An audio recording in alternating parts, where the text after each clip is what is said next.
Welcome to the Deerfield Theater Podcast. In this season, we're talking about Theater D's production of Our Town. In case you're tuning in and didn't already know, Deerfield Theater is putting on a production of Our Town this March and April of 2025. And performances start Friday, March 28th and go through Sunday, April 13th. So while you're listening to this episode, visit the link in the show notes and get your tickets. Without further delay, here's the episode.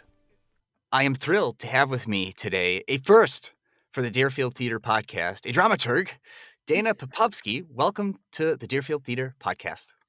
Thank you. I'm so happy to be here. Well, we're thrilled to have you. Like I said, this is a first for at least as long as I've been a member of the board that we've had a dramaturg involved with the show. And, that's only been 3 to 4 years. But tell us a little bit about yourself. And also, what is a dramaturg? Totally. I live in Chicago. I grew up in the North Shore, though. So I grew up in Lake Forest, right next to Deerfield. And I am an actor and a dramaturg. I also am an arts administrator. I graduated from college. I went to Northwestern. I graduated in 2020. And since then have been working as an artist in Chicago, which is awesome. I'm very lucky to have done that. And a dramaturg it depends on the process. There's new work dramaturgy, which is for plays that are still being written. That's like supporting the playwright, helping the director and the playwright find a vision together. And then there is production dramaturgy, which is for plays that have already been written and published. So for example, for Our Town, I help the world of the play come to life or come into clearer focus for the director, the design team, the artists, and the audience.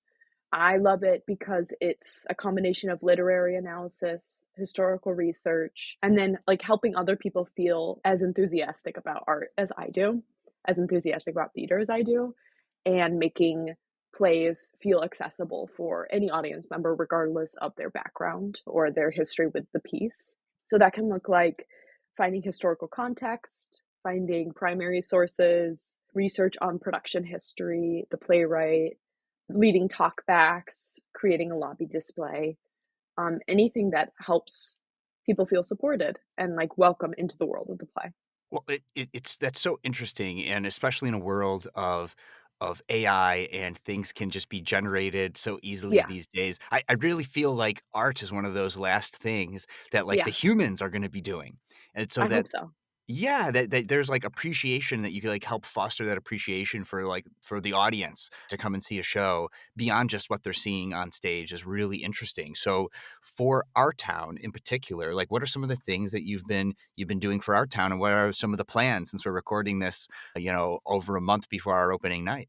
hmm I created a research packet for the first rehearsal, which was, I believe, 68 pages of research about Thornton Wilder, the playwright, his life, his vision of what theater should be, how he talks about our town specifically.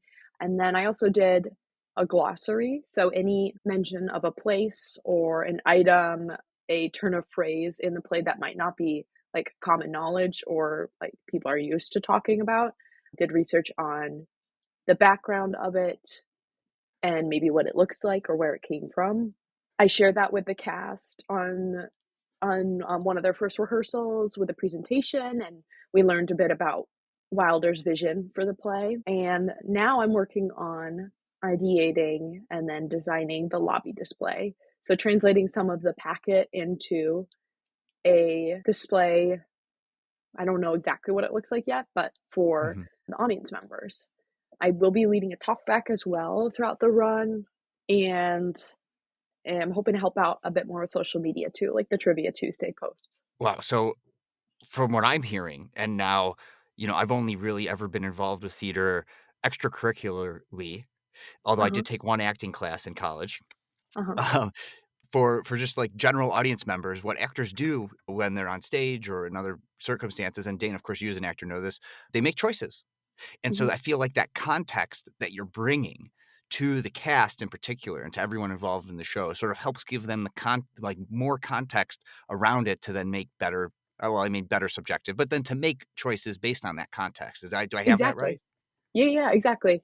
I think no, that's a great way of putting it, and it gives people the confidence that they do know Grover's Corners, that they do have, like, the flexibility to make choices rather than, yeah, being scared of the text. Right, right, and I mean, I'm sure that's helpful in, professional productions. I mean, I don't know, Dana, if you've seen some of Deerfield Theater's productions over the years. We're community theater, but, like, we bring it, like, it's, Yeah, like, serious.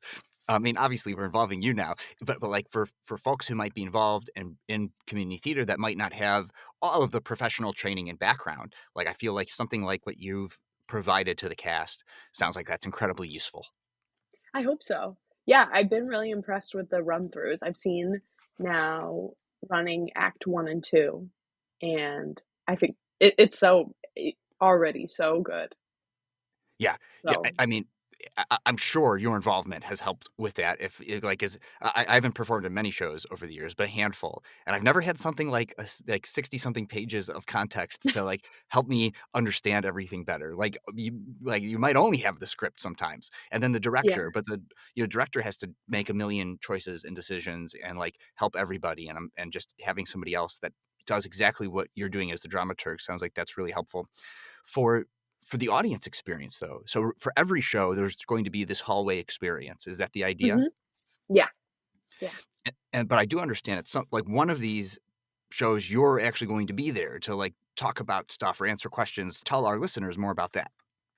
Yeah, I don't know the exact date yet, but after one of the performances, I'll be there leading a talk back, so with a couple of the actors and I believe our director, Dan, I'll be asking questions of the audience, things they noticed, questions they have about the script or about the actor's preparation, and facilitating a conversation about the play. So, in particular, if you're listening to this podcast and listening about community theater and us talking about it interests you, definitely make sure at the time of publication in the show notes we'll have the date that Dana's going to be doing that. So definitely get your tickets for that date if you want to go. And maybe you want to see the show more than once. So, like, you could see it on that night or that day, and you can see it on another day too. All right. Well, I have to bring it up earlier than I normally bring it up, and that is the pandemic, because you graduated in 2020. Like, we were Yes. mid-pandemic, like early pandemic. Yeah. So we like to have, like, little time capsule moments here and get everyone's perspective while we're still relatively close in time to that, about what that was like. In particular, you're just graduating from Northwestern. You're going into the arts, but the arts are all shut down. So what was that experience like for you, and what is it like now that we're back to kind of how it used to be? I think it was really I mean, it was a scary time, obviously, health and, like, culture and socially.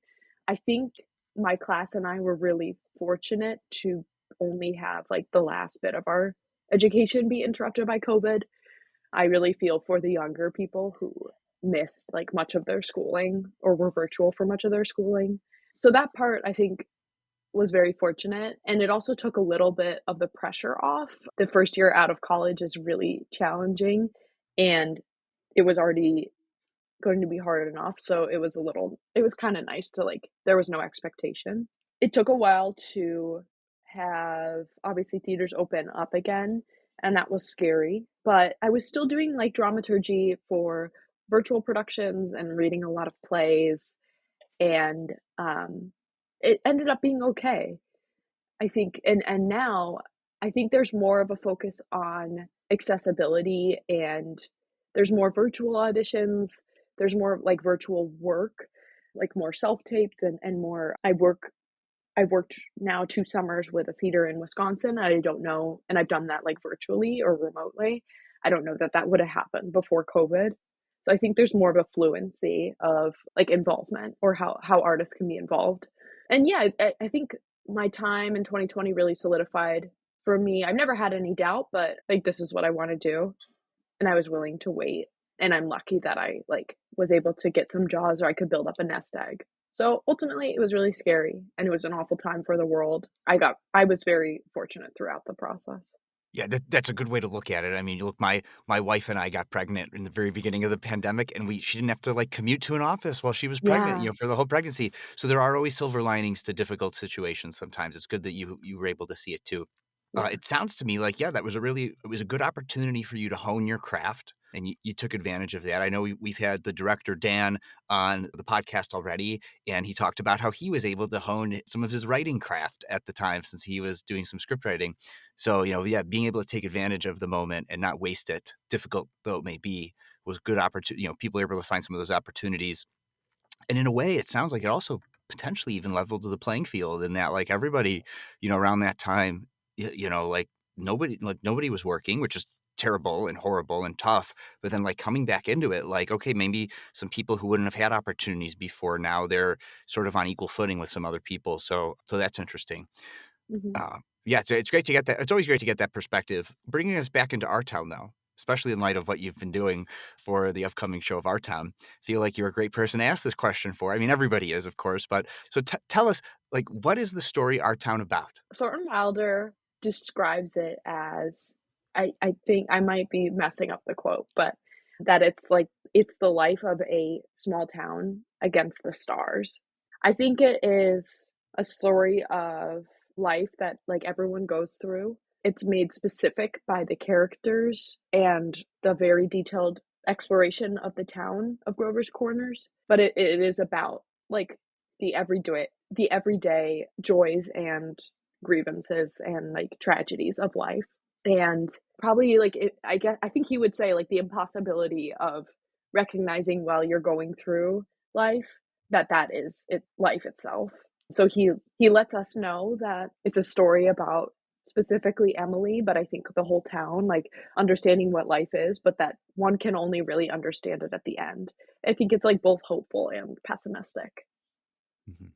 It's like a meditation on the meaning of life, but it's also a very everyday story. It's a beautiful play. Yeah, hearing you describe it as both hopeful and pessimistic reminds me of when I was in law school and one of my professors was teaching us how to be trial attorneys and present to a jury, which I don't even do. I'm a Mhm. transactional lawyer. But at the time, I did litigation for a long time. But what he was explaining to us, and there's a lot of similarities between practicing in litigation and, trial attorneys and being a performer. He said, if you can make them laugh and make them cry, Yeah, then you could make them feel the whole range of the emotional spectrum, yeah, those two being on the ends. And so it sounds to me like Our Town will will give that emotional experience to the audience. definitely, definitely, yeah.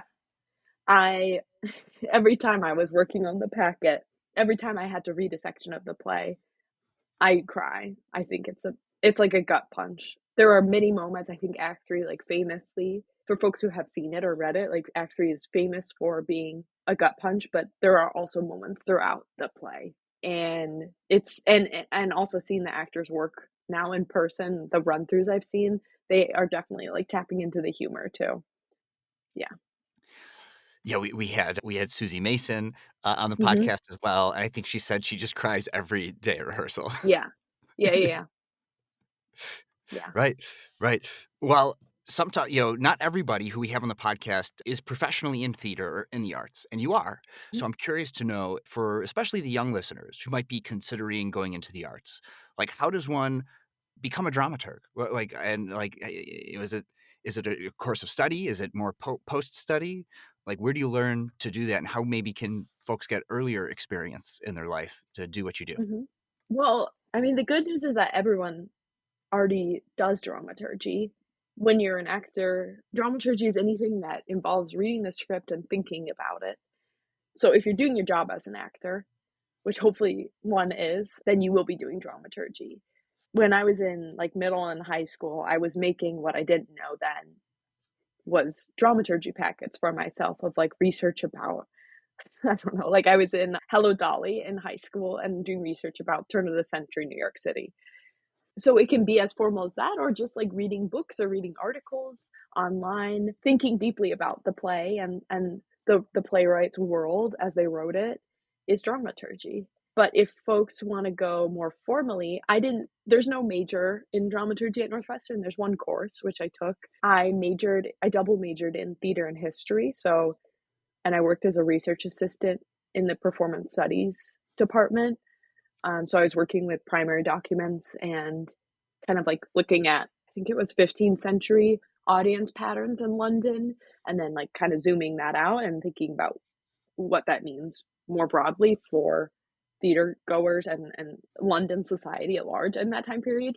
So I think I had a combination of many experiences that like I learned how to move more fluently among like research methods and sources and not being afraid of primary and secondary source material. Then after college and throughout, like reading plays as much as possible so you know like what you like and getting to know different types of language or ways of writing.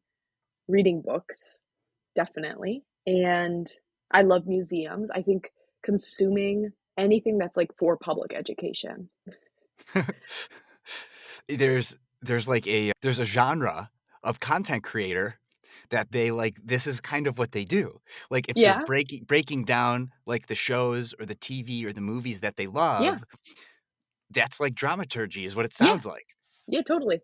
Yeah, so like in a way, I mean it's hard, but like that's a professional, I don't know if you could call it a career, but like if you're in the business of content creation about the arts, Yeah, breaking things down, doing deep dives, like that's dramaturgy. It sounds like.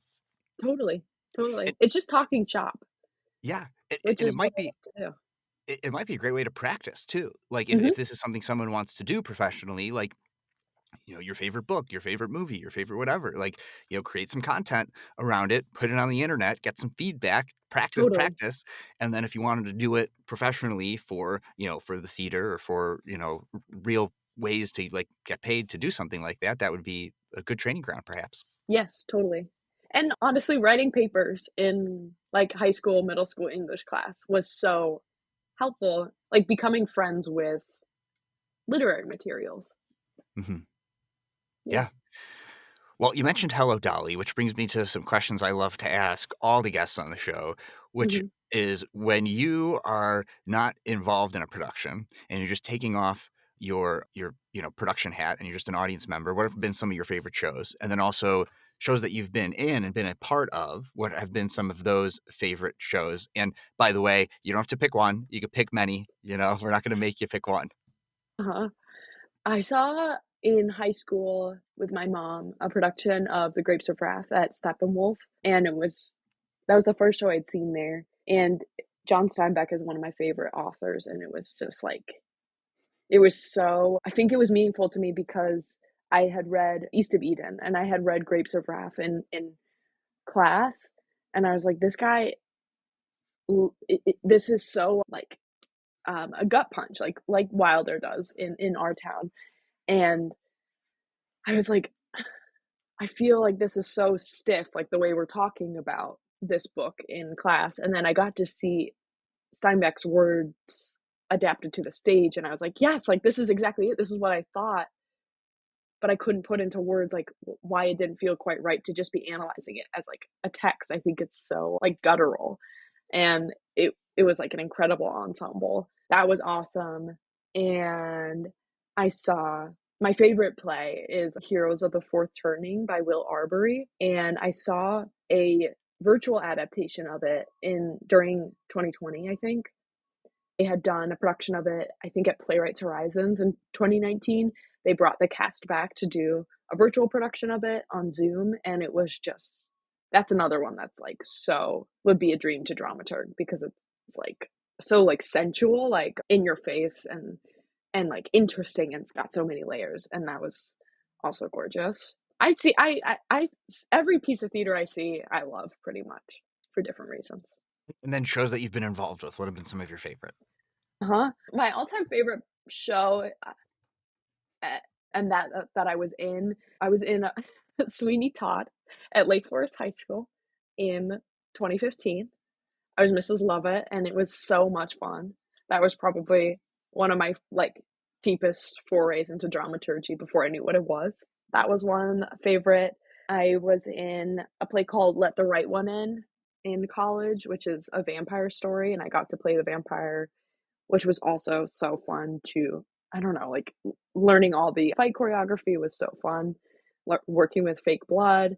I dramaturged a production of Dancing at Lunasaw at American Players Theater this summer, which is, like, one of the most beautiful plays ever. That was so much fun to research. It's about sisters, and time passing and like memory. And I was also in a production of Peter and the Starcatcher this summer at Paramount Theater in Aurora, which was a lot of fun as well. It was very like physical and goofy, and like the ensemble felt very like we were just playing with each other all the time. Well, all right. Well, now I feel like we all know you more because of all that. So thank you for sharing. Final chance, if folks are not already convinced, to go in the show notes right now or go to deerfieldtheater.com and buy their tickets to our town. This is your last chance, at least on the podcast, to convince them why they should come see the show. Well, Thornton Wilder is the only writer who has won Pulitzer for both drama and fiction. After the play premiered on Broadway, the next week he wrote an article called On Our Town, or Preface to Our Town, and he essentially wrote out, like on the front page of the art section, how to see the play and how to take it in. This was a play that he felt was like a thesis or a life's work for him. It was experimental in its time, and I still think it is. He plays with form. It was not normal to have an extended narrator throughout the story like the stage manager does.